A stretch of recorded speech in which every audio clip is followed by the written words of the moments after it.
Hello বন্ধুরা, আসসালামু আলাইকুম। কেমন আছেন সবাই? আশা করি সকলে ভালো আছেন। আর আজকে চলে আসছি নতুন একটি রেসিপি নিয়ে। তো আজকে লাউয়ের খোসা দিয়ে ভর্তা তৈরি করব। তো সেই জন্যই কাঁচামরিচ, তারপরে কালো জিরা, পেঁয়াজ কুচি, রসুন আর আস্ত জিরা দিয়ে একটু সরিষার তেলের মধ্যে ভেজে নিচ্ছি। তো এখন দিয়ে দিচ্ছি 3টা শুকনো মরিচ। তো শুকনো মরিচটাও সাথে একটু ভেজে নিচ্ছি।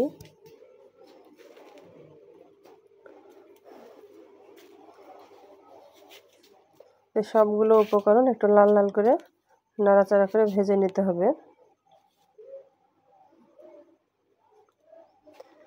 তো এই যে দেখুন বন্ধুরা, সবগুলো উপকরণ ভাজা হয়ে গেছে। এগুলো এখন আমি নামিয়ে নেব।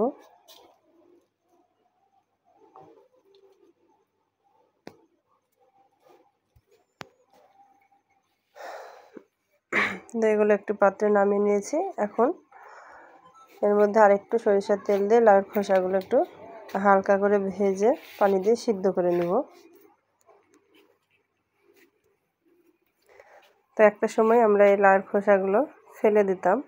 তো এখন বাজার থেকে লাউ কিনে এনে এর কিছুই আর ফেলছি না, সবই খাওয়া হয়ে যাচ্ছে। তো এগুলো বেশ কিছুক্ষণ তেলের মধ্যে এভাবে নেড়েচেড়ে হালকা করে ভেজে নিতে হবে। তো এখন আমি সামান্য পরিমাণ পানি অ্যাড করে দেব, যাতে খোসাগুলো সিদ্ধ হয়ে যায়, কাঁচা না থাকে। তো এই যে বন্ধুরা দেখুন, আমি পরিমাণ মতো পানি দিয়ে দিয়েছি। তো এখন ঢাকনা দিয়ে ঢেকে বেশ কিছুক্ষণ জাল দিয়ে নেব।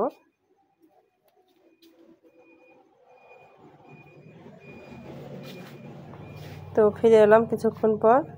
তো এই যে দেখুন বন্ধুরা, লাউয়ের খোসাগুলো প্রায় সিদ্ধ হয়ে আসছে।